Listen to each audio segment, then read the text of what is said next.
Hi guys, this is Spencer, local artist here in Portland. They make some really cool art and some patches and things that I am a huge fan of. Um, they're also, are you fully car free or do you just bike a lot? I am. Yeah, I do own a car, so I'm not Okay. totally car free. But that's a sort of a recent development. I didn't own a car for most of my adult life. But a few years ago, I did buy a car. So it's mostly biking, occasionally driving. But yeah. Yeah, I see a lot. I'm not a parent, but Mm-hmm. I'm constantly impressed by parents who make the choice to like go out and teach their kids how to bike in traffic safely and things like Sure. that. Yeah. Um, Yeah. so I like you and Tiger Stripes and a couple other Mm-hmm. creators on in the local Instagram group are very inspirational for me in that respect. Yeah. Totally. And we haven't. So yeah, I have a 4-year-old. So that's. Uh, uh, and she's just learned to ride her own bike on her own, a pedal bike. We had her on one of the Strider balance bikes Oh yeah, for a while, which is awesome. They're super cool, and we've just been super proud of her riding her own bike. It's been like kind of incredible because I've got cousins and stuff whose kids like didn't really take to riding much, like cousins who are mm-hmm. into bikes and their kids have been like kind of iffy on bikes. Yeah, And our daughter and is that's just fine. like Your kids don't loves have it. to be into all the same Yeah, stuff you do, but totally. it's But exciting when they are. yeah, no, she like learned it immediately. Like she just took to it and took off without any help and just loves it. So that's been hugely I don't know. It's made my life a lot easier. Whenever we go places, she's like, "Are we driving or are we biking?" And she does not want to drive. She just always wants to bike places. So that's very nice for me. So, oh yeah, Geek Boy has a question. Are you a roadie or are you a dirty mountain biker? um, yeah, I'm neither really. I'm a utility cyclist. I'm definitely If I not was a gonna call it roadie. anything.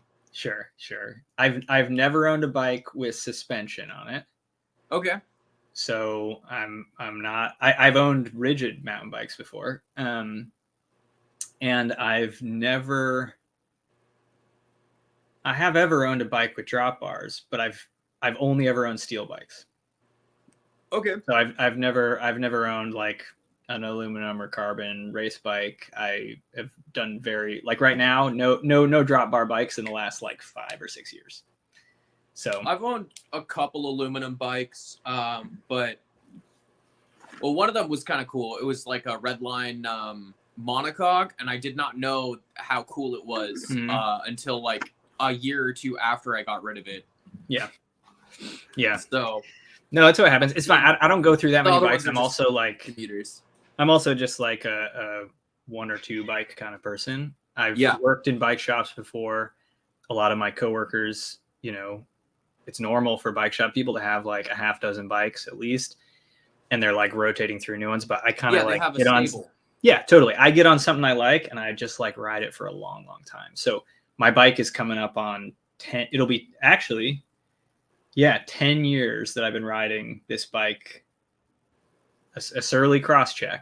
I've been riding a Nice. Surly Crosscheck for 10 years as of next month. So, and I've ridden some other bikes in the mix there, but that's basically been my Yeah. bike for 10 years. So That's a longer return on investment than most people get on their cars, right?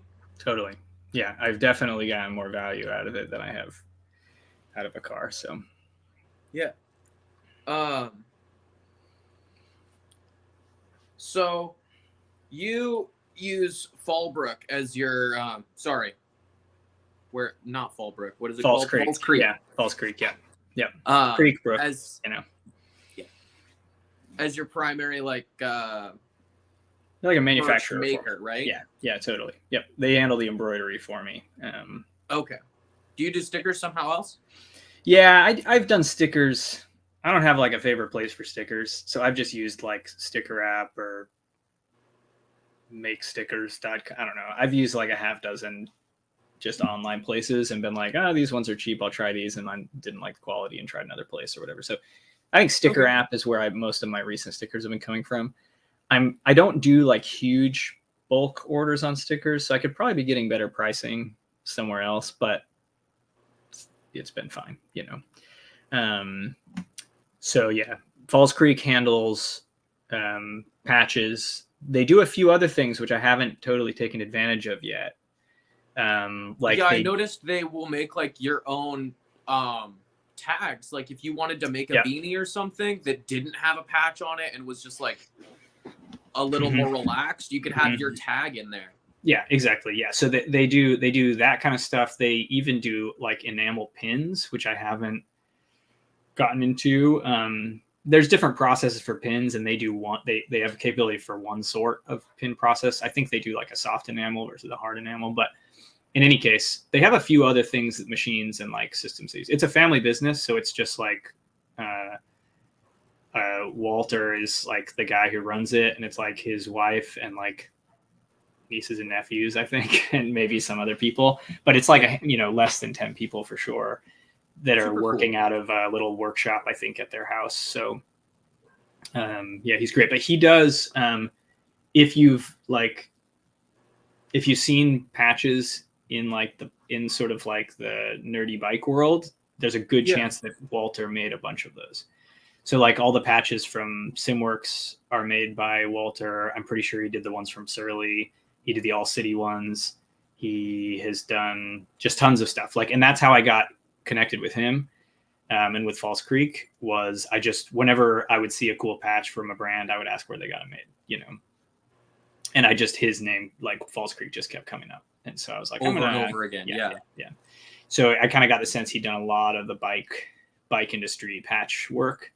And so I sent him a message, and turns out I haven't found I haven't ever like picked up a patch and found it to be higher quality than what Walter can do. Which is, that's how you've made it, right? Totally. Like I've picked up patches and thought like, this is as good. Like this is really excellent looking. But I've never picked up a patch and gone like, whoa, this is like better than anything I've seen Falls Creek do. So that's why I've, exclusively been doing patches with them for, I don't know, it's probably been 5 years, something like that. So yeah, they do really, really good work.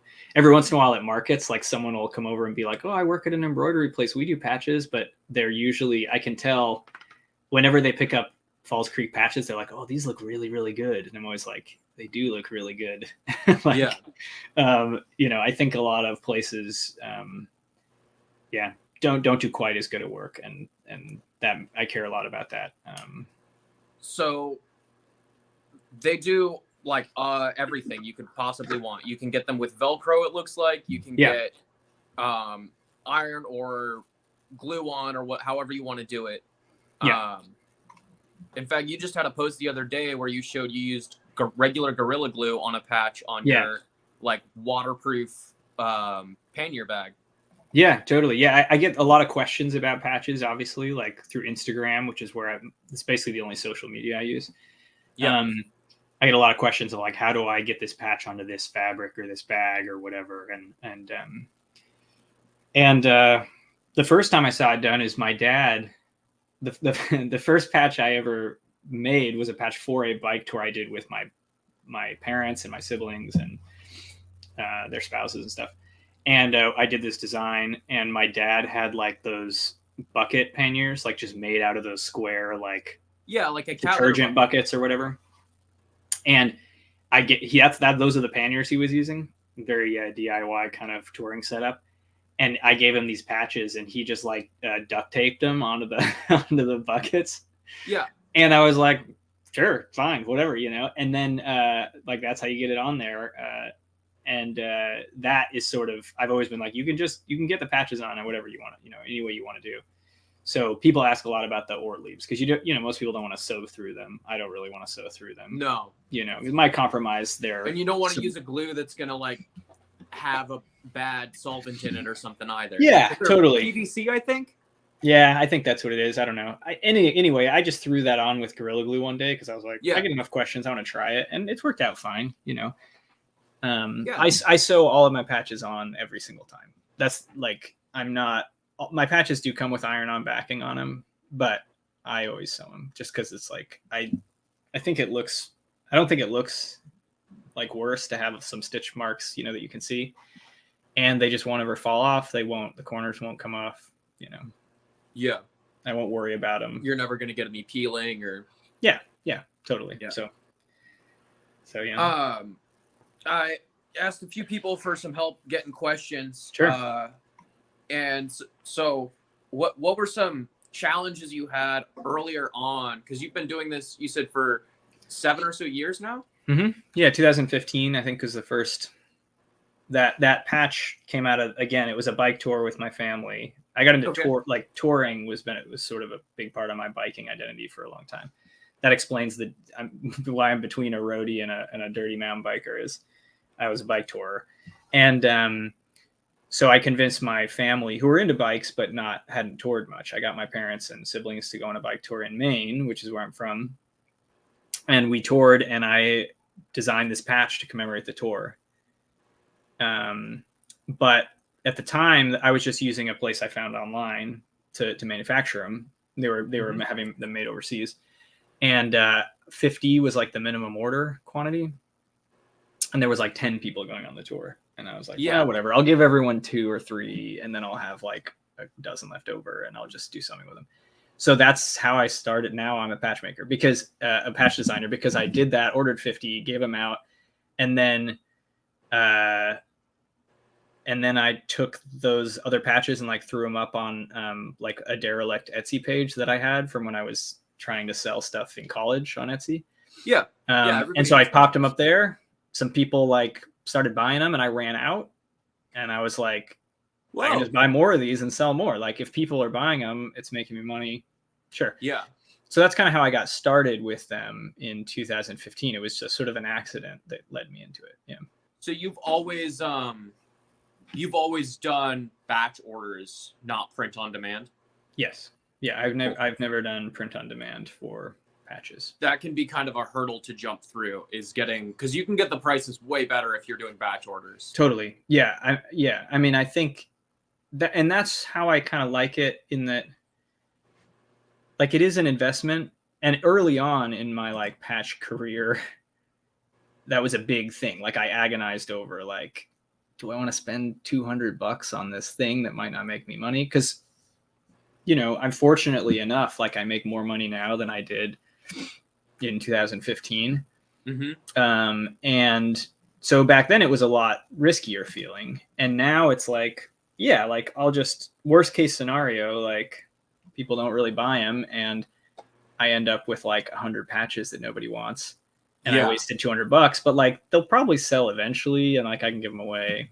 I can work on a different project. It's okay. Yeah, you can always use it as like part of your portfolio. Yeah, or I can just give them to people. It's like, it's fine. It's not that big a deal because I'm bringing in enough money to justify like risking a few $100s here and there for projects.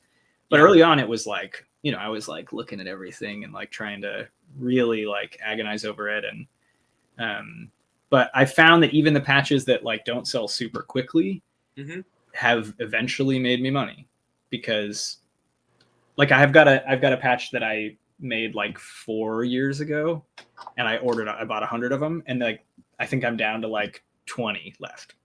Nice. And it took like 4 years to get there, which is like really slow, but also like I have sold them. They have been profitable for me. It's just takes a long time, And is this sorry if you already answered this. Is this your sole source of income? Or like is this primary? So I'm mostly a stay-at-home dad. So my partner Sam works full time, which is cool. But that hasn't always been the case. So in 2015, Sam, we didn't have a kid, and Sam and I were both working. And I was doing this. I was working at a bookstore, and I was doing this like patches. I was trying to get into comics. I studied illustration in college. Comics is one of my like sort of foundational like loves when it comes to art. And I wanted to do comics, and I started doing like little local comic fests and like selling zines and stuff. And I had this like some of these patches I'd made, and I put them out there just on the side, and people like the patches a lot. And I slowly have sort of done more and more of that. So patches is my primary source of income, but it's not my household's primary source of income. We're basically living off of my partner's income because they make more money than I can going out and getting a job. Yeah. And then childcare is very expensive. It's so crazy. Yeah, it's bonkers expensive. So it's like I can't get paid basically like I'm a bike mechanic I was a bike mechanic for a long time. Yeah, and like you might make what, 19 an hour, 21 an hour as a bike mechanic? Yeah, but I can't go out. The thing is it costs more than that per hour to pay someone to watch your kid, basically. Literally, no, you're going to be paying 30 to 50 an hour for Yeah, a lot of the time. And like you know, if you're doing it month, it's like for full-time care, it's thousands and thousands of dollars a month to have someone watch your kid from 9 to 5. So it just doesn't make any sense for me to be out there. So I can make money from home doing patches, doing illustration work, design work. And so that's how I make money. But, you know, if I was like a single dad, it would be a whole nother story. It would be like a thing I do at night to try and supplement. But as it is now, I'm lucky enough to like be able to work, you know, I probably work like 10 hours a week doing like on like money making work. Okay. And the rest of it is taking care of the kids. So, but that's my current situation. Job. It's totally. Saving work. Totally. But yeah, that's where it is. I saw someone had a question that popped up and I did not respond to it. No, you're good. We were talking about something else. I can scroll up. So yeah. The question was basically if you, when you're sewing, patches on, do you sew the whole patch around the edge? Do you just tack it in corners? Is it like embroidery? Here's my example bag. We got this. This is my bag that carries my sketchbook around, and it's got a bunch of patches on it. Nice. I stitch all the edges. I'm trying to think if I have one that has a good example. Is it like a whip stitch? So I actually usually do an in and out over. And I'll match the thread color roughly. So like it's hard to see. We're gonna find my camera. Like I didn't design this one, by the way. This is from Mash, but you can barely see that there's, you know, some thread going in right there. Nice. This right here though is my experiment from one of my patches that's iron on. So I ironed this on like 6 months ago, and what you're getting is like a lot of corner coming up, right? And it's because this bag with everything iron on. Totally. And it's because the bag gets like stuffed full of things. And so it bends, it shifts and stuff. But if I like what I tell people to do, if you don't want to sew the whole thing, put it down, iron it, and then just stitch the 4 corners. Just go in there and do a single stitch on each corner. The corners won't come up. The iron will like hold it in place. In fact, even if you're stitching the whole edge, it's kind of nice. You can iron it down just to keep it to hold still. Because sometimes when you're stitching, like it'll start to move and then you're like, oh, now it's not straight at all. Yeah, then you get warping and. Yeah, so give it a quick iron and then do the corners or do the whole thing. That's basically what I recommend. You know, put on a movie you've seen 3 times before and sit there and just like slowly stitch it on there. I find thimbles to be really useful when doing this because you're often pushing a needle through like the patch plus whatever bag you're sewing it on. And often you're sewing it onto like a heavier canvas or something. So like having a thimble that you can really like push through is great. Yeah. I don't remember what they're called, but in like sailors for sailcloth and rope needles, they have these weird, like it's got like a little metal thing in their palm. Yeah. I haven't used one of those, but I've basically taken like other things. I've just pulled stuff up out of like, I'll be like, oh, what's hard enough to like push this needle through, and I'll make that. Yeah. So exactly. Yeah. Totally. I've got some like curved needles, but I don't love those. I have some and was like, okay, this could be interesting. I find that I can't get the force quite right because it's curved, and I just end up preferring the straight needle. But some people I think like the curved needle for dealing with that. Depends on how curved the needle is, and where I have some needles that are like, well, where's the camera? Straight, and then they just curve at the very end, and those are really slick. Yeah.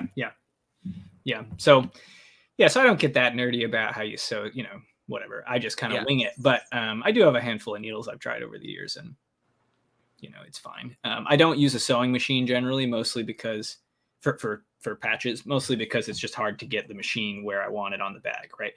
Yeah. Like a lot of things I'm And sewing. that's Like, kind of a lot of material to go through for most machines. right. So it's so that's fine. But if you do have a machine and you're sewing it onto like a jacket, throw the sewing machine on there. That's fine. Like the jacket fabric is not going to be a big deal in most cases. Or if like my sewing machine's strong enough to deal with most kind of medium weight, heavyweight kind of standard fabrics, and that works fine. But anyway, yeah, cool. Looks like we have another question on here. Yeah, Zen always has good questions. Yeah. So. Yes. Do I have a suggestion box? Sort of. Just Instagram. I mean, people are always sending me ideas for patches and things like that. I will say, well, here we go. He'll be my next show and tell. Here is going to be. I have a document on my phone. A document. A document. I call it a document because I wonder if there's a metadata on this that shows what year I started the document. I don't see it here. I would love to know what year I started this, but so it's just in my like notepad on my phone, right? And it's got, these are all like ideas for patches and stickers, like, and it just goes on and on and on and on and on, right? And there are things, because like every time I'm like out riding my bike, I'm like, oh, here's an idea for a thing, and then I'll just like throw it in there. Like someone will send me a message and say, hey, have you ever done a Chrono Trigger patch? And I'm like, oh man, that'd be sweet. And then I write down Chrono Trigger patch because like I would love to do a Chrono Trigger patch someday. I just haven't gotten around to it, Yeah, so there's only so much time in the day and like creative juices. Yeah, totally. And so the answer is, if you got an idea that you're just like, I'd love to see this in the world. The thing with that is like, I probably only make like 3 to 4 new patches a year. I'm trying to do like, get it up to about 6. I'd like to kind of do every other month, do one. Okay. And then I do a handful of stickers as well. So there's only like less than 10 ideas that basically get produced every year for me. And so I just like, it's kind of a weird like conflux of like an idea that hits me, it strikes me as interesting and worth making, and like the timing lines up where I'm like, oh, I've got all tomorrow. Yeah, I've got work time tomorrow with nothing to do. Let me just do it. So, and sometimes I do collaborations though. I will say this. There's a handful of my patches that are like straight up collaborations. Like, let me see.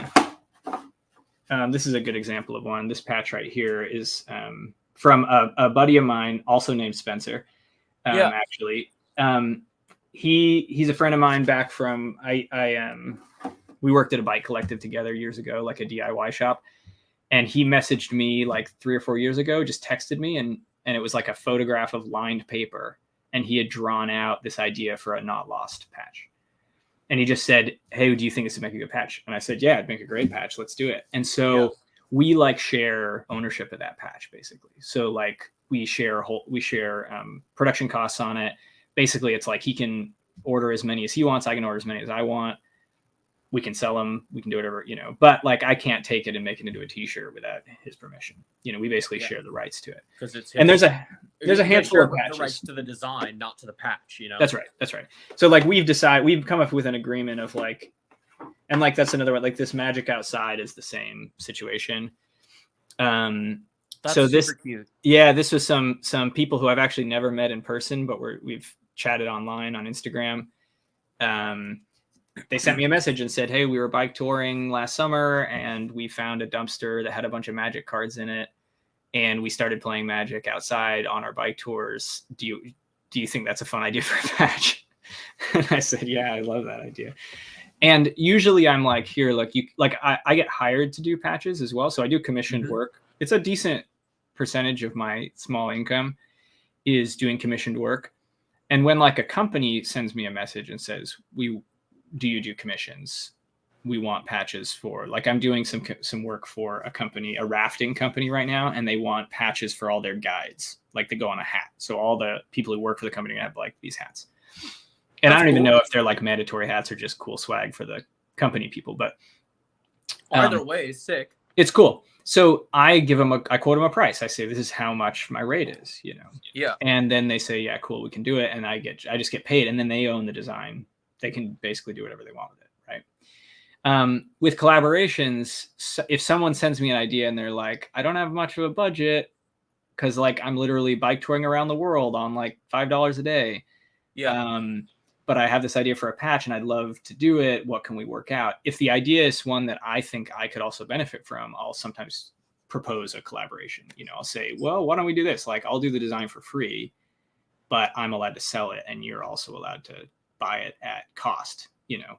And so I've done a few of those, but I just reserve the right to make that call as to what it's like. One of the best bits of like art advice I got was there's a great artist named Yuko Shimizu who does, she's a artist based in New York, incredible ink drawings, but she basically was like, don't do your work for free, but you get to choose when to do it for free, and only do it for free if it's something that really matters to you. And it was sort of like reserve that little part. And so collaborations aren't like totally free, because I can benefit financially from collaborations, of course. But there is sort of this thing of like, I've learned over time to sort of be able to make the call about when I want to donate my time to a cause I care about, or whether I want to collaborate with someone on design, because I think we'll both benefit from it. You know what I mean? Yeah. So the answer is shoot me your ideas. That's fine. But they have to be better than all of these ideas. Yeah, there's a long list. Also, like, I mean, if you have ideas and you're like, I've drawn out this thing and it's like, what do you think of it? Or does it need to be changed before I send it to I'm happy to answer those sorts of questions. And I've even had people pay me to do like cleanup work on designs where they're like, I drew out this patch design in my sketchbook. I don't know how to get it digital. Like, I don't know how to turn it into like a usable literally file. Like, all I did for my logo was scan it with Adobe Capture, and I was like, "That's good enough," but I'm not that proud of it. I wouldn't turn it into a patch as is. Yeah. So I've charged people like just like an hourly rate to be like, yeah, I'll go through and just basically like trace it into Photoshop and like turn it into a file that's cleaned up and a little bit nicer to use. Yeah. So that like false, because that's going to be better than just Adobe Capture, and it's worth it for sure. Yeah, totally. So I have done that sort of work too. So sometimes people send me messages and they like already have an idea and they already can draw it mostly. And it's like, if you don't have a budget to hire a designer, just do it mostly yourself. And then, maybe you can push it over the finish line. Push it to get it out there. Yeah, sure. What are some common mistakes that people make when they're like, or people might make when they're designing a logo for print or stickers versus embroidery? It's a really good question. I'll sort of show you the first patch. This is a later version of the first patch, but the first patch I did was this guy. This isn't one of the originals. This is made by Falls Creek. I basically sent them the design later when I switched over, but the original ones were made overseas. And when I sent off the design to that company, they said, we have these in-house designers and they're going to like take a quick look at it and make sure it's, makeable. And I had no idea what level of detail I could achieve. So I drew it all out and I left in all the black lines. I drew it like a line drawing and then I colored it like coloring inside the lines, and I sent it off. And I thought to myself, like, surely these lines are too detailed for a patch. And they sent me back the proof and said it'll work. And they manufactured it and it worked. You can get very thin lines in there. So that was really shocking to me because I thought that I would have to simplify my patch design. That it would have to be really chunky, right? Yeah. And it turns out, it doesn't have to be that. You can get a lot thinner line. I mean, your lines can be as thin as a thread. Like that's your minimum line width is thread width, which is pretty thin. So I was surprised. I thought that you'd have to simplify an enormous amount. What I will say, so that being said, you do have to simplify when compared to doing like a sticker, for example, which is going to be printed, right? And the like 300 dots per inch or whatever for print or even, screen printing and stuff can get a higher resolution than embroidery, of course. So you do have to simplify. I will say that like you have to worry a little bit more about like tangents. If you are familiar with the concept in illustration or in drawing, it's like if you have multiple lines that all come together and meet in the same place, you end up with what is called a tangent, which is like these it starts to, you lose clarity of like what's going on in a drawing when you have a lot of lines that sort of like overlap in the same areas. But if you like offset all those lines slightly, your eye can make more sense of it easier. And I think in embroidery, especially, like sometimes I'll see patches out there where I can tell that it's a drawing. Looks like a little bit too much of the metal logo font, right? Sure. Well, and that's the thing. It's like sometimes you can look at it and go like, oh, I see what that was as a drawing, and they converted it. A computer converted it into the file, which is fine. That's, I mean, my stuff gets converted. You know, Walter runs a system that basically hits a button and it like converts it, and then he has to go in there and make sure it all comes out. Yeah, because it's got to go into code somehow. Yeah. So the machine can run it. So you do have to simplify. You have to think about the amount of colors you're using, because you know, most machines can only handle a certain number of thread colors. Mm-hmm. Some companies charge per color. Falls Creek doesn't charge per color, which is really nice. So a 1 color patch is the same like price per quantity as a like 11 color patch. I'm not even sure what the limit is. Oh, okay. On colors, I think a lot of places it's like 10 or 11. But like, you know, here's an example of a patch that's got a lot of like just little colors and a lot of little things in it. That's your bag of holding one, right? Yeah, the bag of holding. Yeah, so this is every patch. We got a lot of like D&D a different corner people in the chat. Oh, okay, too. Sweet. Yeah. D&D is a big.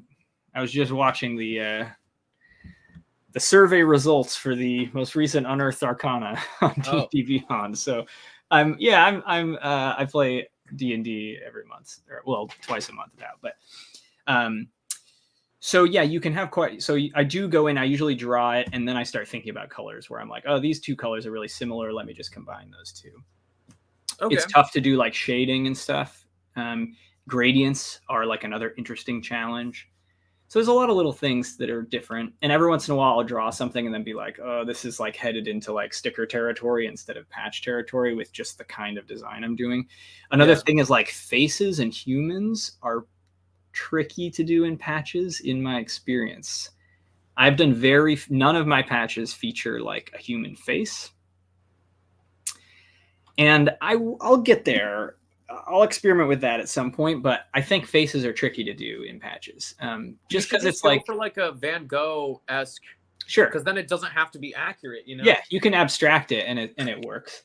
But it is tricky, and I don't see very many patches. I think patch designers kind of have agreed on this.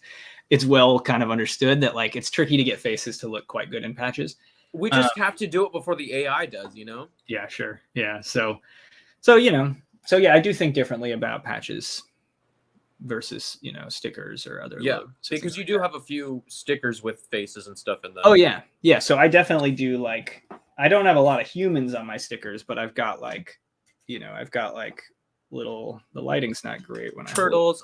It helps if you hold your hand behind the eye, like the autofocus. Sometimes gets weird. I'm also in a sort of dark room. Actually, I'm gonna turn on the light right here really quick. That might not help that much, but in any case, so yeah, I've got like if I had my desktop, I'd be able to pull it up from your website, but I was trying earlier and I can't do it from the phone, even in like desktop mode. That's fine. Yeah. So in any case, yeah. So stickers, it's great. You can draw fate, you know, whatever you want to draw. It works out. Patches a little bit different. And like text is also something you got to think about a little more, because like, you know, the machine kind of wants to like, you got to be careful not to have things too close together. Text is one of the things that I adjust the most when the process of patch making is like I send off a design, I agree to like a quantity amount, and I basically pay for it. And then Falls Creek is like, cool, we're going to make one of them and photograph it and send it, email it to you, the photograph. And then I take that and I look at it, and I usually spend a couple days just like with it up on my desktop so that I see it a lot, and I'll start making notes about what I want to change. And if I'm really good, then it's very few things, you know, that I have to change. And like a good example of that is like on this Galactic Citizen one, which is I just did not that long ago. Mm-hmm. The text on the bottom is one of the things I changed. it was like I was just running into issues where the Was it too like serify? no, The it was that like the spacing, I needed a little more space between all the letters because they were starting to bleed into each other visually. I had put like some other little funny characters in there. I made it more in the original design. It was more kind of fictionalized text where like I squashed down the vowels more and put like little symbols above each vowel, sort of in sort of like a Lord of the Rings style, putting little extra stuff above the vowels. I did that on there, but like those complicated the read. Like you just couldn't. It was harder to read the text, And so I like went in and made the vowels bigger and like reduced the amount of like extra little bits I added to make it sci-fi, and I got it to a place that I think is good, But yeah, text is definitely like a tricky one too. But one other thing with all that I guess I'll mention is that there's this crazy new technology. It's not that new, I don't think, but False Creek also can do woven patches. Oh, interesting. And I thought, like, I've held some patches that are like printed and they're in my opinion kind of gross feeling. Like they're just like totally flat and it feels like it's gonna like fall apart because it's actually like printed on top of a material. But woven, so the Do Not Beg for Mercy. This one here, You Do Not Beg the Sun for Mercy. This is woven, and the detail level is really bonkers. And you can see that it's woven because like those are two very similar shades that you have going on with the sand. Yeah. And you wouldn't be able to do that with. Yeah, and like just there we go. If I turn it towards the windows, you can kind of see. But yeah, the detail level is really, really good on it. And basically, I drew this without really thinking that much about it being a patch. Is that better? You want to zoom in on it? We'll see if we can get an even better view. In any case, I drew it without really thinking about it being a patch. I just drew it. And then I was like, this would make a fun patch. I sent it off to Walter and just said, like, this is surely too detailed. And he was like, let's try it woven.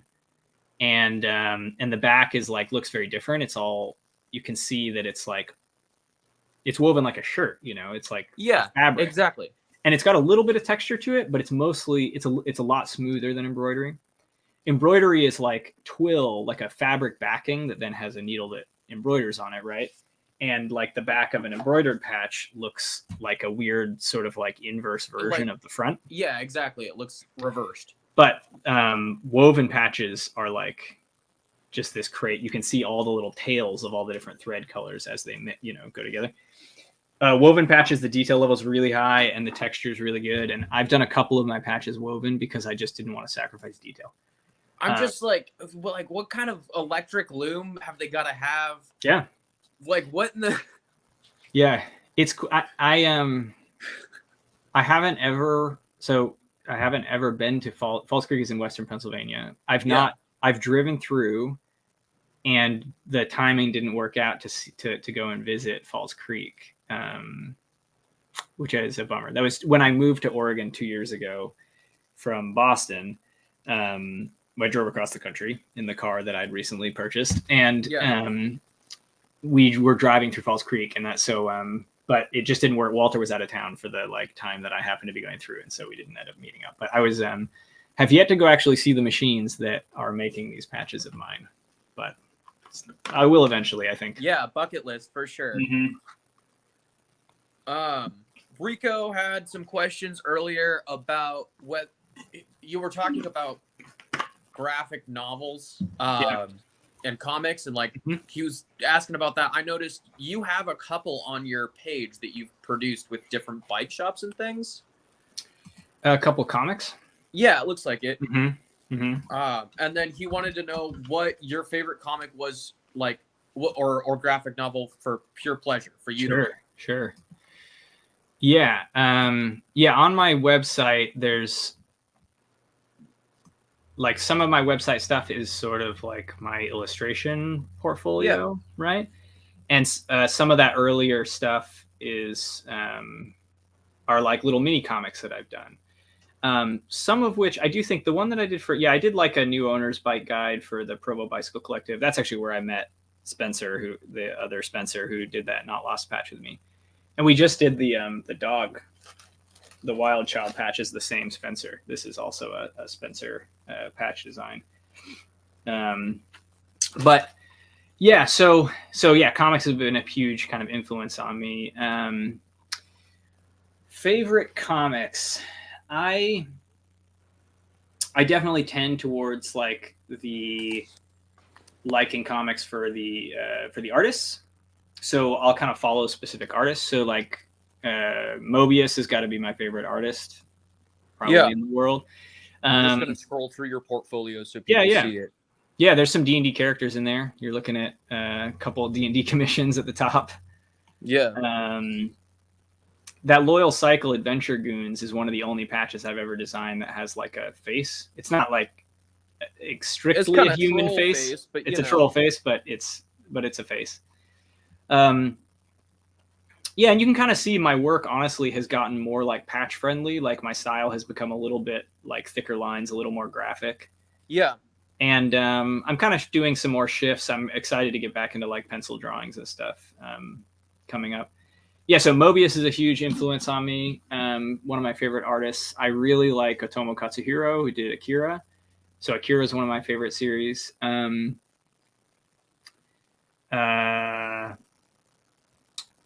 Nausicaa by Hayao Miyazaki is amazing, of course.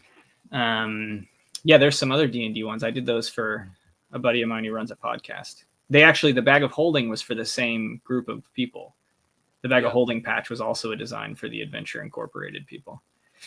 Sorry, I'm not trying to distract you. No. That's cool. I'm a big fan of Brandon Graham. Almost like I've got a poster because right here behind my computer, but almost not because of his work is very good and interesting, but I almost am a fan of him because of like I feel like he's responsible for a big part of my art education through his like blog and through when Tumblr was a thing, through Tumblr. So like his breadth of interest in comics and the way he talks about comics had a huge impact on me in college. And so I followed him pretty closely in college and just read all of his stuff about comics and about the things he was reading and doing. And so Brandon Graham's big. I really like, trying to think. There's a lot. I wish I had my comic book shelf is downstairs from where I'm sitting right now. You'd be able to just list I could off just a whole like bunch of authors. Yeah. I could pick up this webcam, and I could. Here's the Brandon Graham poster. You ready? So sick. Yeah, he did the poster for Stumptown Comics Fest in 2011. So I've got a 2011 Stumptown poster right behind my desk. That's super cool. Yep. I really like Marion Churchland's art a ton. Her work is incredible. Hasn't been doing as much comics recently. I think is working in video games, but is great. I like Jillian Tamaki is amazing. She just came to PALS like a month or two ago. I got to go meet. I've run into her at a couple of comic book, festivals or whatever before. Yeah. But it was nice to hear her kind of do a little lecture on her new book. So that was cool. Yeah. Tons of stuff. Sounds like you could talk about that. Well, yes. You could talk about patching, dude. Yeah. I mean, there's more. The thing is like the patch world is like less rich than the comic book world. No, it's just, it's cool, but there's only so many people out there making stuff. Sure. Yeah. Someday I will. I hopefully I will. Before I die, I will draw a graphic novel. I'm hoping that after this stream, maybe some of the people watching are more inspired to make their own designs, because they've already got stickers and stuff, and send them out to Falls Creek and see. Totally. Yeah. Definitely send stuff. Definitely send stuff over to them. He can kind of help you through the process of like, this isn't going to work or this is going to work. Yeah. So earlier you mentioned Photoshop. Is that your primary design program, or do you use other media? It's Photoshop basically is all I use. Yeah. Photoshop. I've got Illustrator and InDesign from Adobe, but I'm kind of an Adobe loyalist just because I was trained on it in school. So it's like, and Illustrator shouldn't be called Illustrator because I don't, I don't know. That's my opinion, is that InDesign is for typesetting and Illustrator is for designers and Photoshop is for illustrators. That's my Okay. my feelings about it. No, so I draw in Photoshop basically, and like everybody using Adobe is like using like 5% of the system's the software's capabilities. So I'm in there using like the little corner of Photoshop that is excellent at That is drawing. good for what you do. Yeah, good for drawing. I use like a here we can do more. That was actually more moving my camera. Next question. Yeah, you want to see my tablet? setup? Yep. So here's my setup. I just have a tablet here, keyboard, microphone, and so it's all like this sort of digital. I'm designing a board game. This is a whole nother conversation, but that was something else I was going to ask you about. Yeah, I'm designing a board game. So right here you're seeing there's actually a patch I'm working on right now. A little preview. This is a patch, a Dune patch for that hopefully will be So these are like cards that I'm working on for a board game. Yep. So I draw. Basically, my process is to sketch stuff in a sketchbook, just like one of these guys. I sketch stuff in a sketchbook, usually like when I'm like on the couch or if I'm somewhere and like have to wait for a while for somebody or something like that. Yeah. I'll just start sketching. But sketchbook is where I go to like start jobs. Like if somebody hires me to do a job or I have an idea for a job for something I want to do, I go to my sketchbook and I just start fooling around in there. Okay. And then I usually just like take a shot of the design I like the best on my phone and just drop it onto my computer, pop it up in Photoshop and start like tracing over that and manipulating it and redrawing it. And like a good example, I'm trying to think if I've got. Does Adobe do that for you, like in the cloud? Like, what's your favorite way to move files? Do you email yourself your own? So my Gmail is like a lot of my Gmail's like filling up. I'm getting all these errors. I've got 89% of my storage is gone. Yeah. I used to email like back. I used to email before you know how to use Dropbox or whatever. Yeah. I don't like Dropbox. I use Drive a lot. I use Google Drive a lot. But I just like AirDrop because I'm just taking like snapshots of photos. So I'm just AirDropping them. I use Drive mostly for stuff. It's like I don't love Dropbox for whatever reason, and Drive just is integrated well into email, which I use. I use Gmail for all my business communication, basically. So that's a really cool idea, Bunny. She used to do like taxidermy and stuff. Oh, cool. So yeah, tarot cards would be really interesting. There's some cool art. Becky Cloonan, who's a Portland artist, I believe. I'm not familiar with her. Becky Cloonan is great. She comic book artist, amazing comics. But she's done a really great tarot deck that I have, and again downstairs, so I can't show you. But I'm trying to. I think I've got some stickers from her.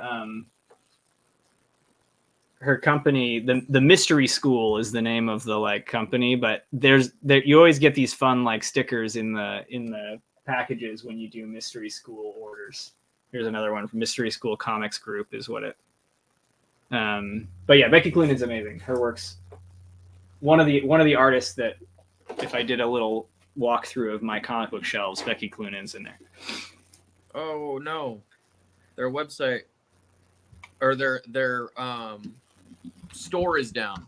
Oh really? Mystery School Comics Group? Yeah, I was gonna drop. They have a big cartel. I was gonna drop the link in the chat, but it's like we're working on our shop right now. Interesting. Yeah.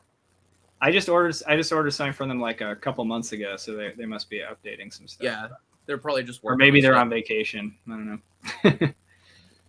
know.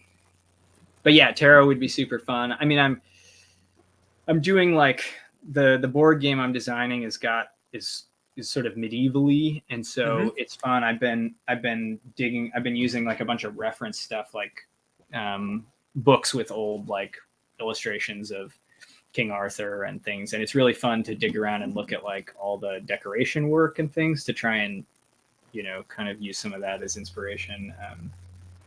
So yeah, tarot would be really fun. It's a lot of work, a lot of cards, and it's a lot because you'd have to do. I mean, I guess you could replicate the edges and everything like that once you do that design, but that's a lot of fine detail work. The whole yeah. I mean, there's a lot of that is like you can, if you come up with a format and you want to use the same border and stuff for the whole thing. But there's a friend of mine named Jesse Lonergan has done some really cool. He hasn't done a full deck, I don't think, but he's done a bunch of tarot illustrations that I think are really fun and excellent. He's got like a really fun kind of wild style. But yeah, Jesse Lonergan has done some really good ones that I like.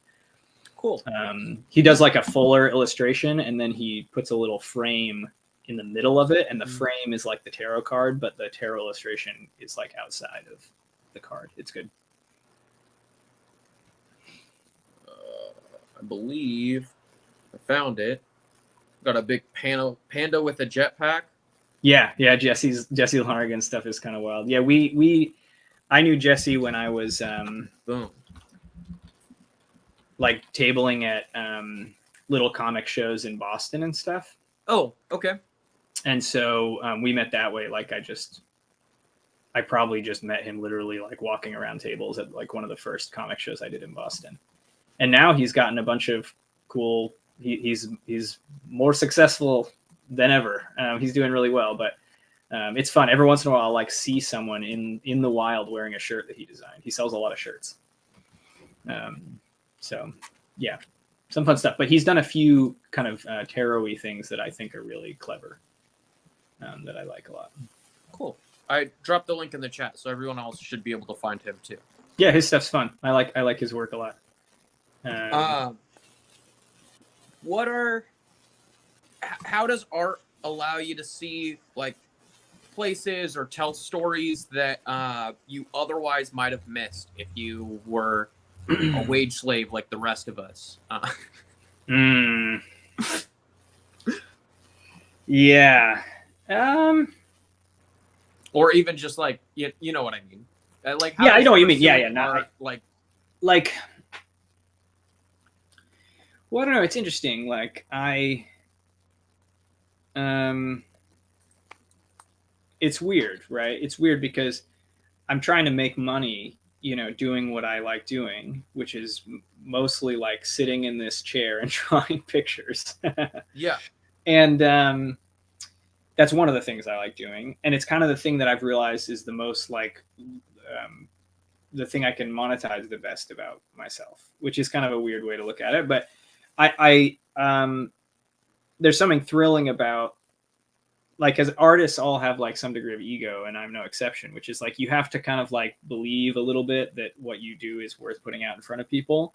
Yeah. And you have to like, you won't have the drive to put it out in front of people. Right. And so like I've got that, and I've got like a huge desire to like, for approval. Like which is like a virtue and a vice when it comes to art. And I think like what that adds up to is that I am often thinking about like things that I could make that people might like to buy, like I'm thinking as I'm out in the world, I'm thinking to myself like, oh, that's an interesting,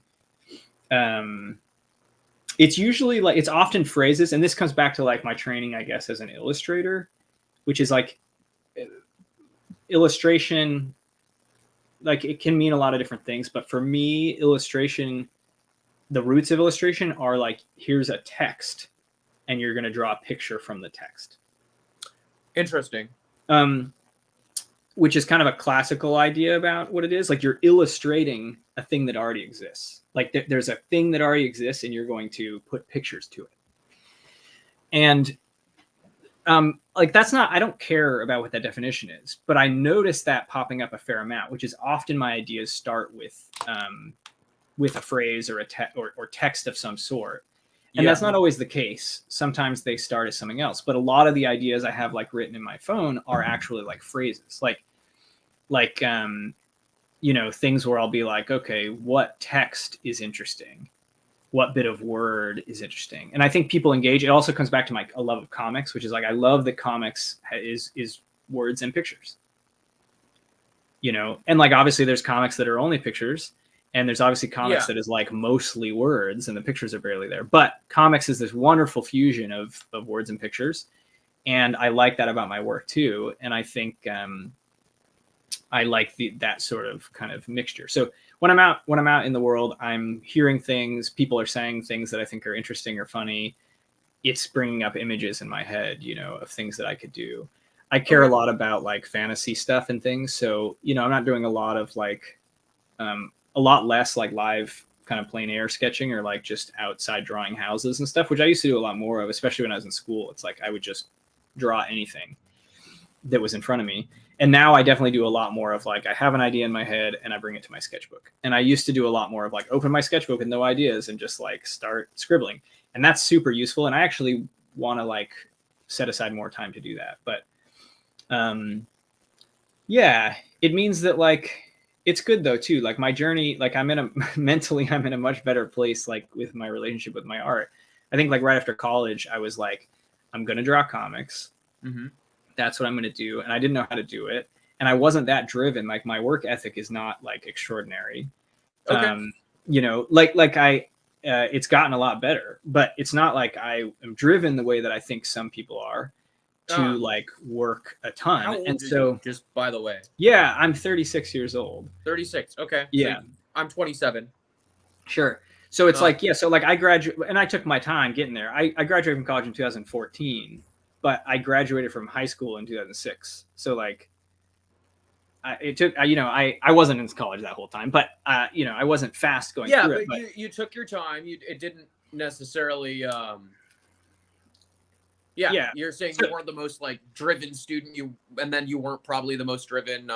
Well, it was like I wanted it really bad, but I didn't really know how to get it, and I felt a lot of guilt about like not being good at certain things, or I felt like, oh, I should be at this point in my career by now.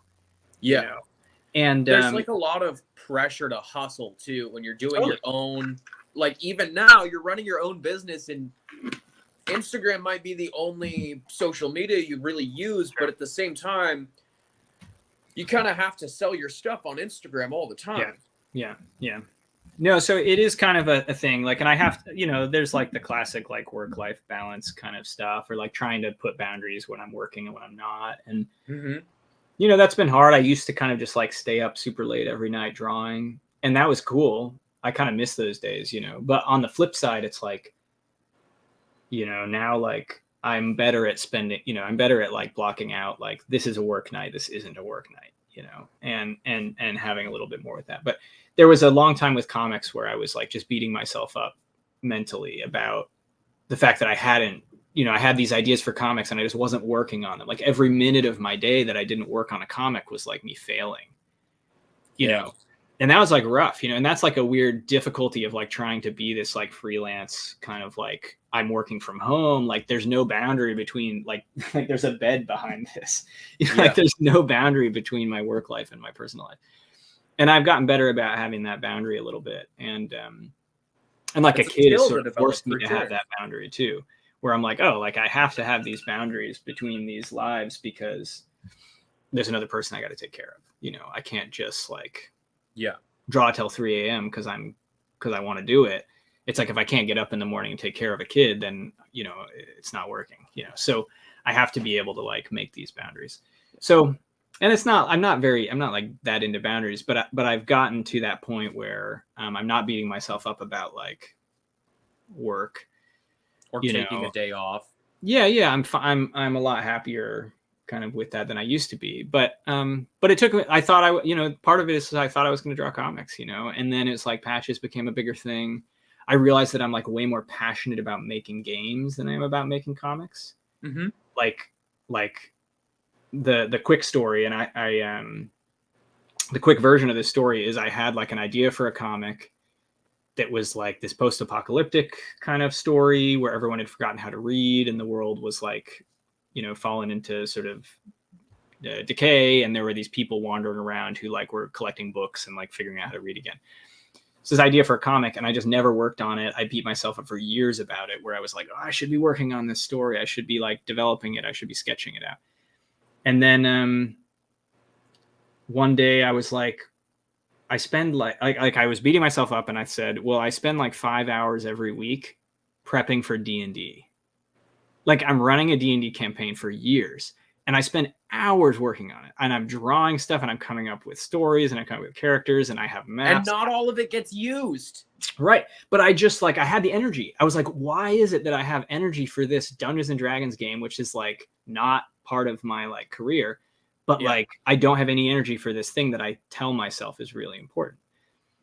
And so that, what I said to myself was like, what if this comic idea I have, what if it was a role-playing game instead of a comic?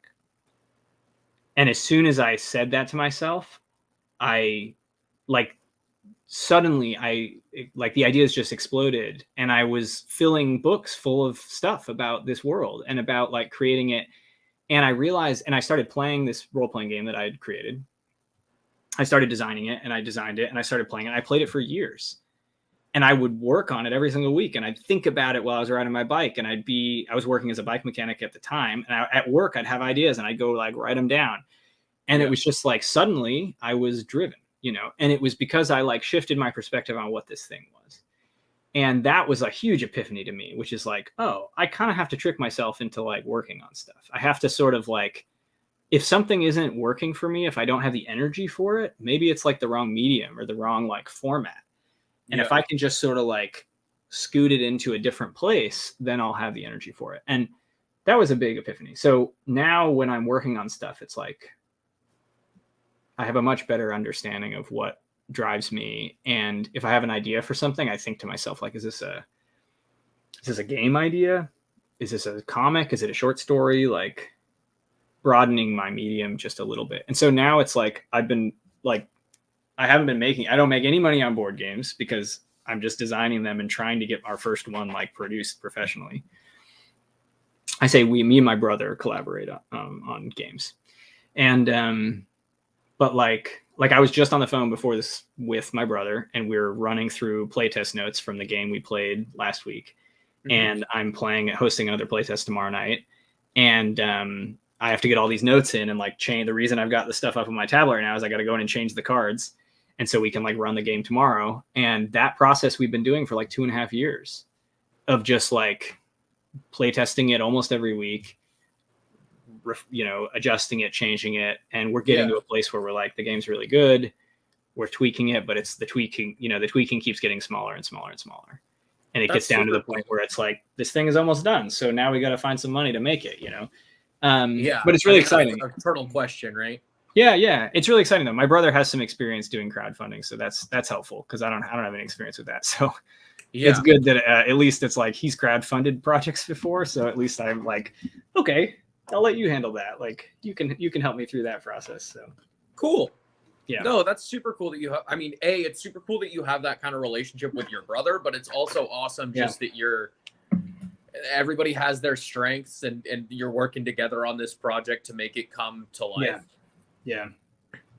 That was big. So I would say like, that's my only piece of like lived advice I can give people is like in art is sort of like, if it's not quite working out motivation wise, which for me is the biggest thing. And actually that's what Brandon Graham, the artist, says, like, what's the hardest? People have asked him, what's the hardest part about making comics? And his response has been staying excited about making comics is the hardest part. And it's not that comics aren't exciting. It's that as a creator, comics, it's so much work. It's so long a process to like get it out there that like the energy is the challenge, right? It's like keeping the energy high and the excitement high on a project.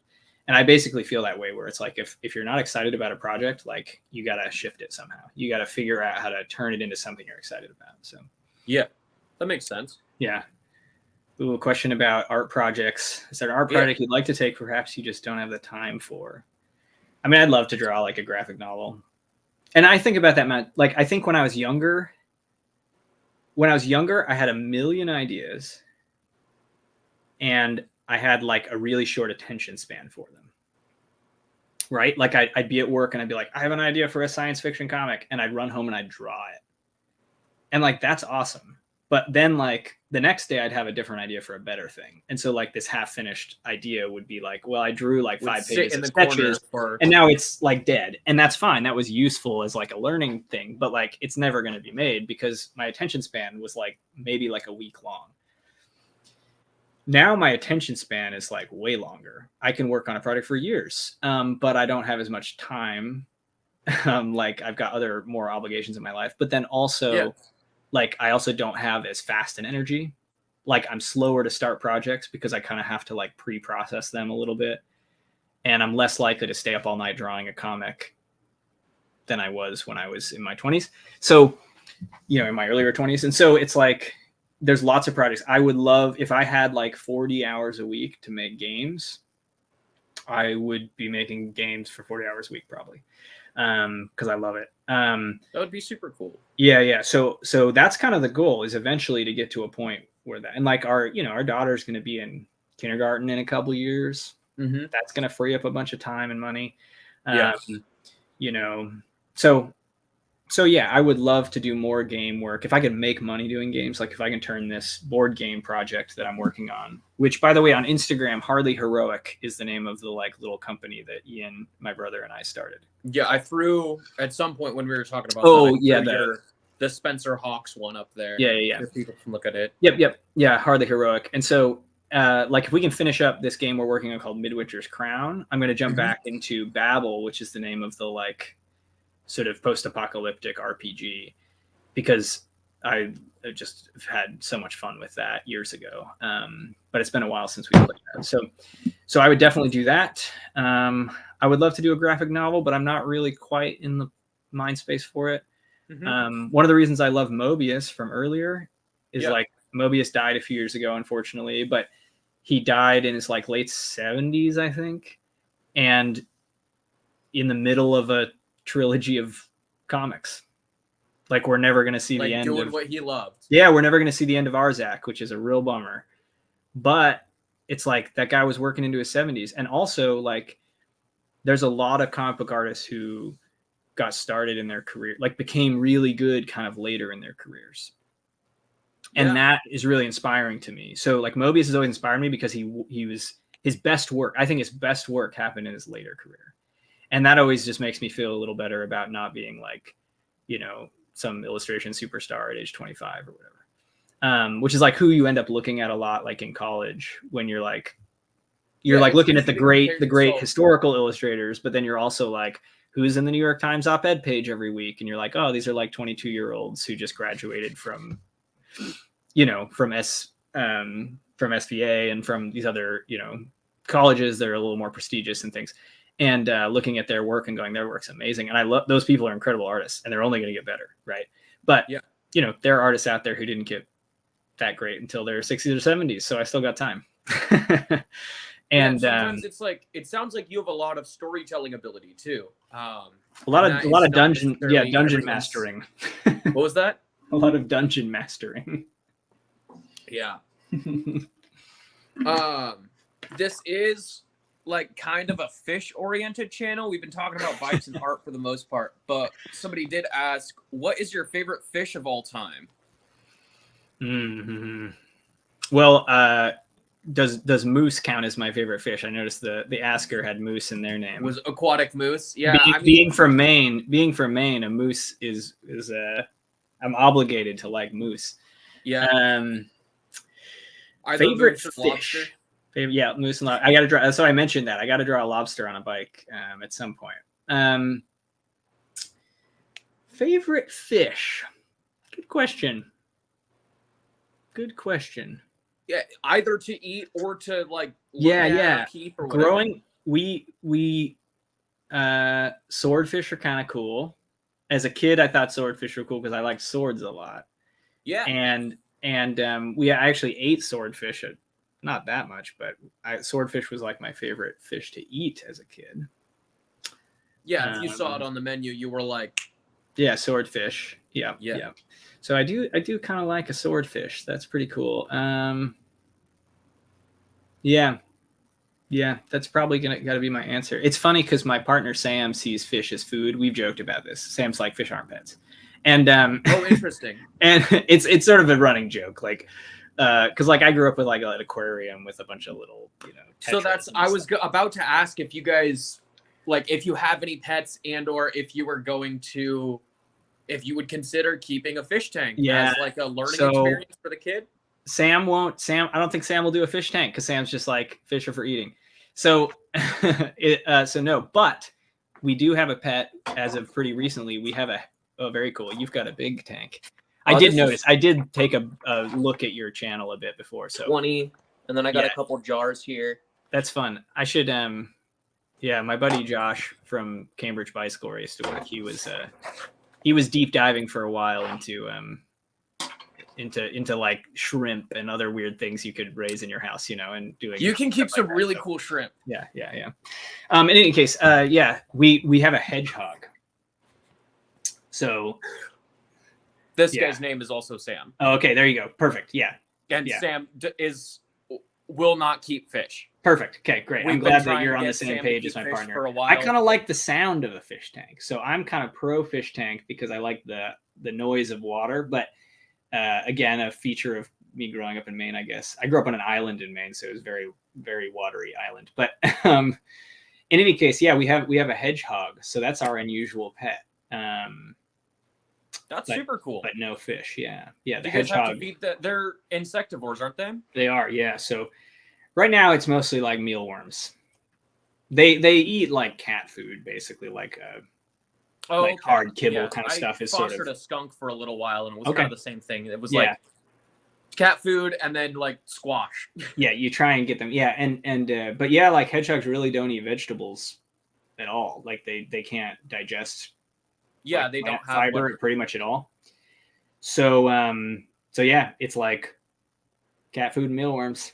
And we'll probably do some other insects and stuff. This hedgehog is only a few months old, so we only got them recently. So Are you familiar with black soldier flies or black soldier fly larvae? a little bit, yeah. I haven't ever fed them to a hedgehog, but yeah. There's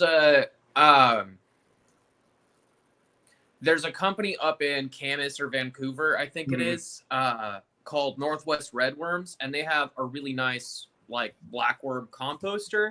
Mhm. And they also will sell you like a PVC frame with mosquito bug netting, so you can put it with a grow light in like a shed or something, Yeah, and grow and harvest your blackworm or black soldier fly larvae year round without having like flies all over the fucking place. yeah, that's cool. Yeah, we But that would be a we- lot of. sure we You did. have to I have mean, chickens growing or up, we something, did too. like worm, composting and stuff. With my mom did that and things. So, and we had for a while. My mom had like this is after I left the house, but my younger brothers had a bearded dragon, and I think they had a little cockroach farm Yeah, in their house for a little while. So, it's yeah, a lot so that's cheaper to breed them. yeah, totally. So so we've been that's been fun to learn about hedgehogs. We're kind of it's been interesting, kind of getting to know hedgehogs a little bit, but yeah, not a ton of other than food, not a ton of fish in my life. So So Yeah. that's the answer there. Swordfish. Yep. I guess How that'll you do doing that. on time today? I do need to head out in the next few minutes. I've got a child to go pick up from preschool. Cool. Yeah, I only like asked you for an hour, and you've given me an hour and 15 or so. Yeah. So Yeah. thank you so much. Yeah. The only other question that I think was important or like good was, Sure. what do you wish non-artists would understand about your work or like living as an artist?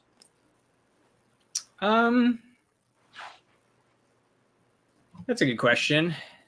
A lot of artists have like strong opinions about this. About like there a lot of artists I think are quite bothered or annoyed by how like people view their, them as artists or something. And Yeah. there's not really a lot of things that, I'm pretty sympathetic to people if you didn't grow up around artists or know any artists, it's like you don't quite know what it even means to like what that looks like. But I think the thing that does kind of sometimes bug me a little bit or people have a misconception about is this idea of like talent. It Mhm. kind of throws me a little bit. You know, I'll get like comments from like relatives or something, like some distant aunt or something will be like, "You're so talented," you know, will be kind of the comment. And it's like As the if answer it is didn't like take work and effort to get to where you a are. little bit. You know, so there is a little bit of a sense of like craft that I think people don't quite understand, right? Like I think most people so there's craft there, and I think in some regards like visual art, like doing like drawing, when someone does like a really brilliant painting, I think most non-artists don't think to themselves like I could do that. Like most people understand that it does take work, Yeah. but often they think, well, it's some innate like Yeah. It's creative God-given power that you talent. have. Yeah. I actually think writers have it worse because people all the time are like, oh yeah, I could write a novel. Like you know what I mean? Because it's like, well, they I'm do know really how to good at write. thinking up stories. Yeah. Everybody's got an idea for a novel. It's like, so in some ways, it's like artists at least are like, people understand that it's that like drawing does take skill, you know? Whereas like writing, people are like, well, I have a computer and I know how to type, so I must be able to write a novel. And like the craft of writing is maybe a little more hidden than the craft of drawing or painting, you know? Because the tools are, everybody has access to the tools of writing now. But like art, at least, you know, there is some group of tools and things that not everybody is like engaging with on a daily basis. So there's a little bit of that, like understanding that there's like a craft thing. I also think that style is sort of misunderstood a fair amount, in that like people sometimes wonder about innate style or they wonder about like chosen style. Mhm. And I think it is a little bit of a combination of the two, of like ultimately the reason my work looks the way it does is because I chose, because of decisions I made, but I didn't choose like that it would look quite like the end product. The decisions are things like when I draw a line, like I'm making a choice about that line. I'm making it, and often I'll like redraw it. Like I'll draw the line and be like, that's not right, and I'll redraw it. And I don't quite know always why I've redrawn the line or why I decided to use this line or not, or I haven't always decided. Like people sometimes ask me about color because my patches are very colorful, and they're like, how do you choose the colors? And the answer is like, I just pick the ones that look good. Like I don't know. But on the flip side, I know when it's not right. And I've like collaborated with people before where they're like, here's some colors I want to use, and I'm just like, those colors are awful, you know, like I can't use those colors, and I don't know why exactly, but there's a feeling about it that I have. And in that sense, like maybe there is something innate about that, you know, where I just have a sense of it. So it's not like there is something that's hard to put your finger on. But on the flip side, like the reason I think about, like I do think about color a lot, I play with color a lot. There's things that I like about color, and I like have come up with a bunch of tools and techniques that I use to make color the way it is. So that creates style. You know, you sort of end up with style at the end because of that. So I don't know. That's kind of my miniature rant about that stuff. Is like, it's a craft and it takes time to develop it. And like the difference between me as an artist now and like 10 years ago is that 10 years ago when I drew a bad line, I didn't change it. And now I change it. And like 10 years in the future, I'm going to feel the exact same way, where I'm like, oh, when I was 36, I would draw those bad drawings and I wouldn't change them. And now when I'm 46, I'm changing them to be better. Right. And I feel like that's kind of my process throughout my life, is just like, now I fix the bad stuff and I fix it more and I fix it better and I fix it faster than I used to. And eventually I'll hopefully, you know, that process will never ever stop. I'll eventually, you know, I get to a point where I'm sort of comfortable with a process, you know, but it doesn't mean that I'm not getting better at it. So yeah. There you go. Well, you got to go, but yeah, this was a blast. If you ever want to come up again, let me know.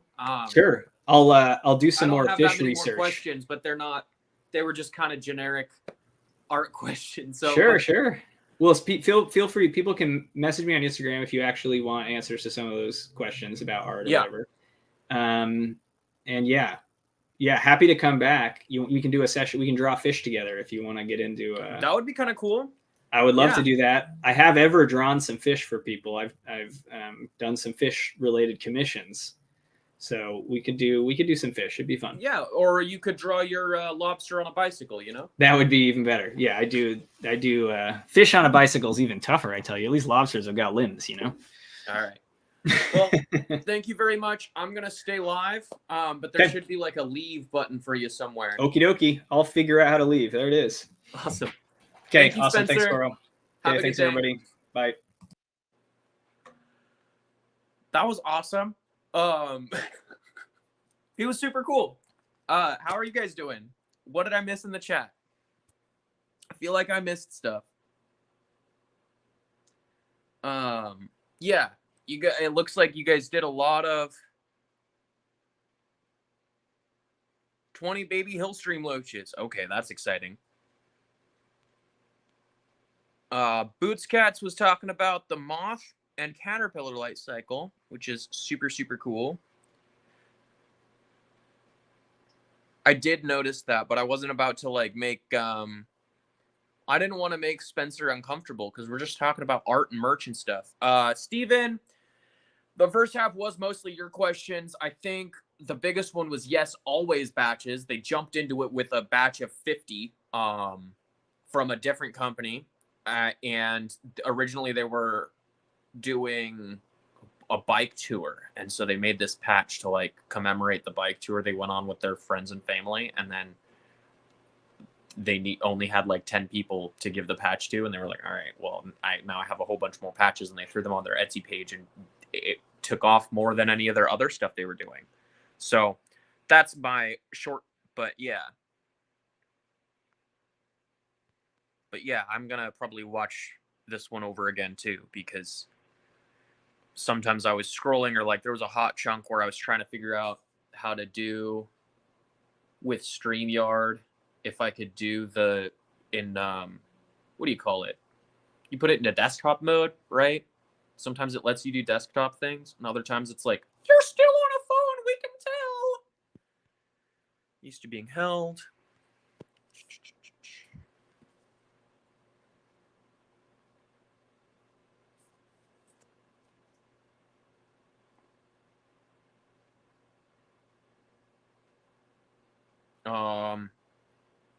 Is Nathan in the chat? Is Nathan gonna go live? Nathan, are you here? Do you want me to send people over to you? Are you setting up your new stand? I see a Nathan Hovey live stream. Nathan Hovey, your party is waiting. What's going on there? Are we?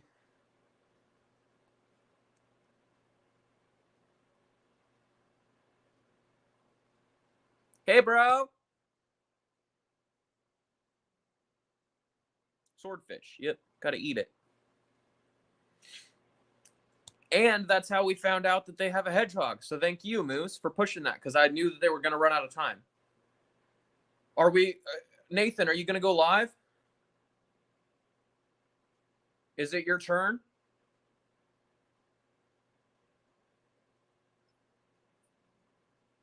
Just turning back and forth from phone to phone. Looking at both chats. Frantically waiting. Nathan, Nathan.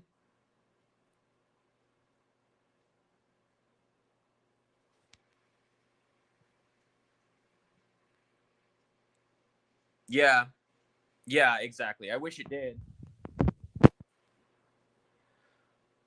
Okay.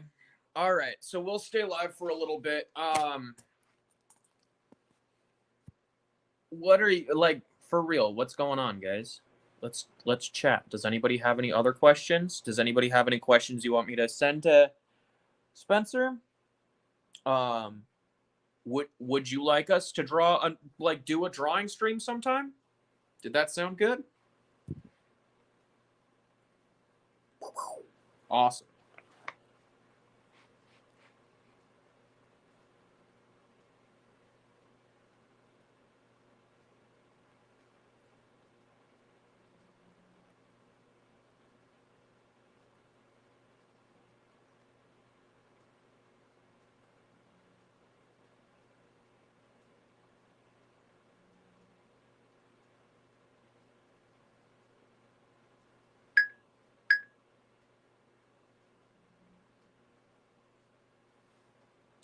I have not. I bought one in person and I lost it when I moved.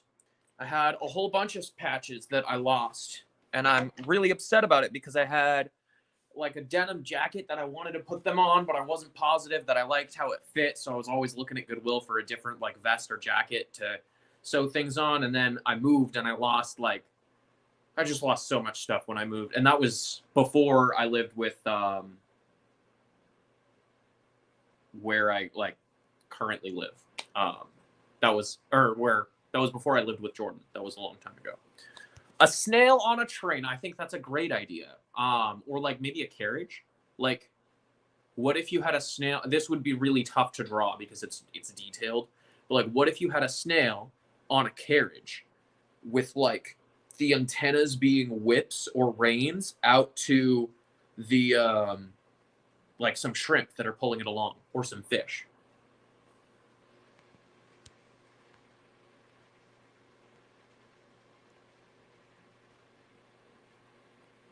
Fish on a scooter if he's already doing a lobster on a bike. Seahorse on a Segway. That's golden. That's Steven.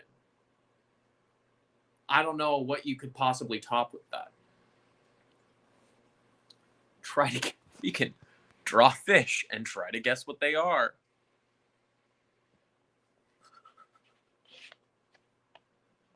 He doesn't do anything fish related. But man, if that was the easiest interview I could possibly have had. He was like, I don't know if he was prepared or what was up, but like every question I asked, they just kept going in the best of ways. Old Dr. Dolittle with Rex Harrison. I have not. I will need to watch that off stream so we don't get demonetized. Not that I'm on you know what I mean, copyright claimed. Melvin is going live in 20 minutes. 30 minutes. Something like that.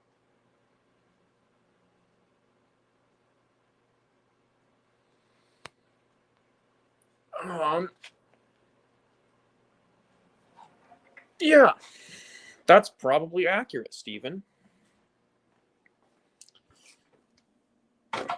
Oh, let me show you guys this. This is the tripod that I use is janky. So what I've been doing today, let me swap the camera around. Settings. Sometimes my brain I like click a button and my brain just turns straight off.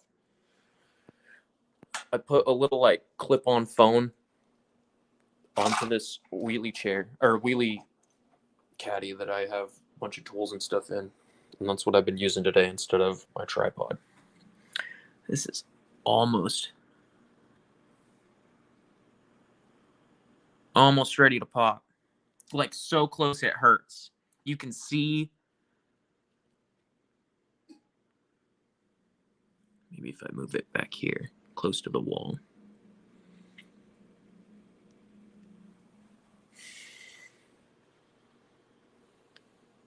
My lazy beard.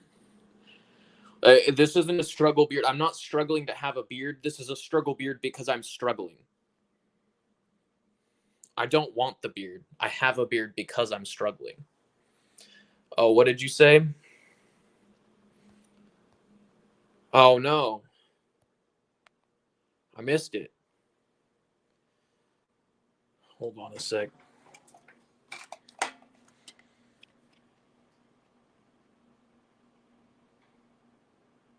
Settings. Camera. Front camera.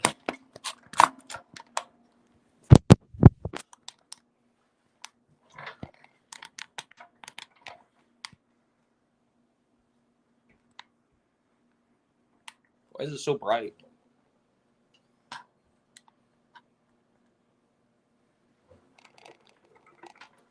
Ow, fuck.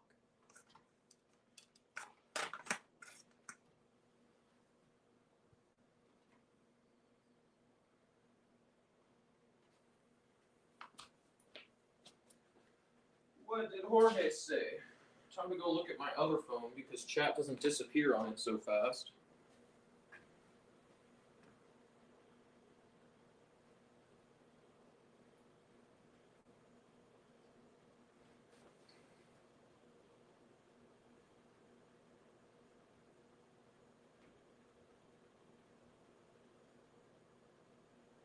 Oh, I see.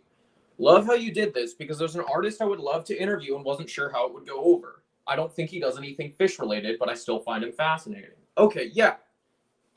Do it, Mexicali. Go run, like, absolutely do it.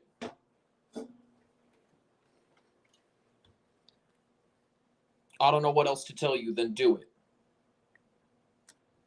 Oh, do you want to come up, Sam? Do you want to show us your beard? We're gonna jump around, jump through hoops. First Sammy Whammy.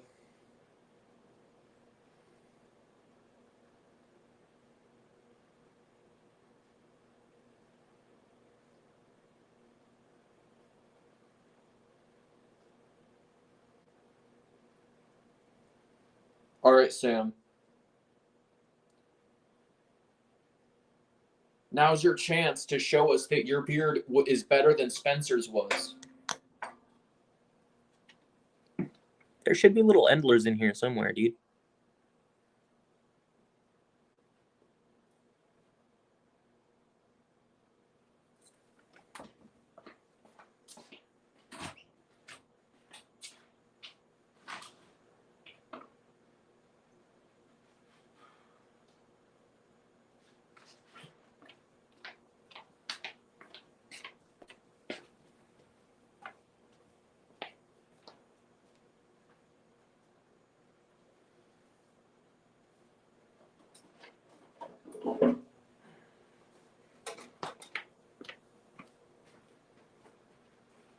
Yeah, we know you can't compete with Spencer.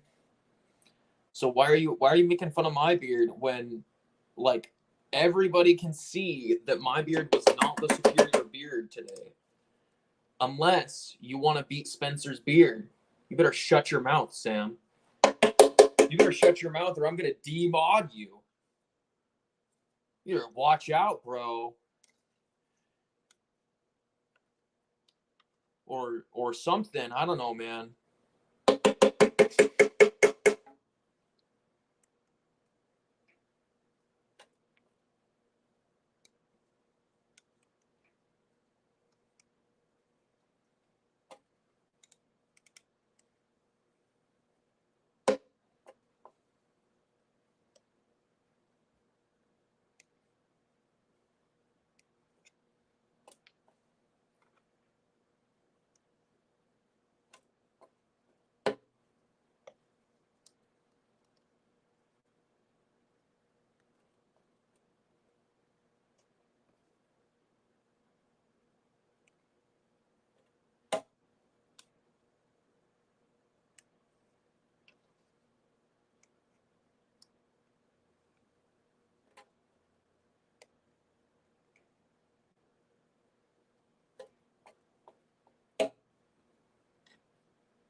I don't have a beard, Moose.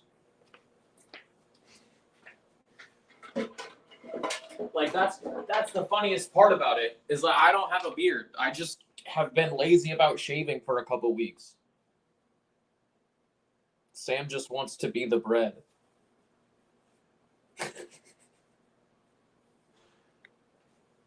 Sam just wants to be the bread.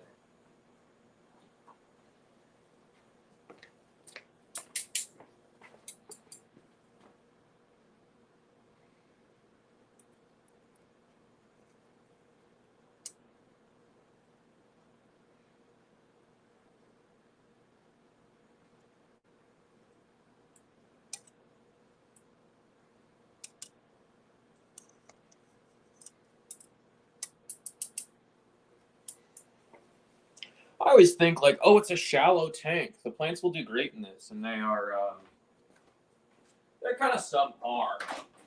All right, so is Nathan live yet?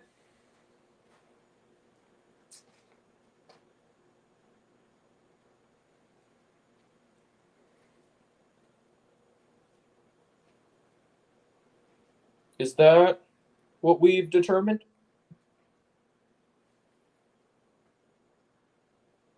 Oh, he's taking a smoke. All right. Let's all go bother Nathan and tell him how he's doing his stand wrong or something. All right? Sound like a plan? Bye. Have a good day, guys. Thanks for hanging out, and thanks for all the good questions for Spencer.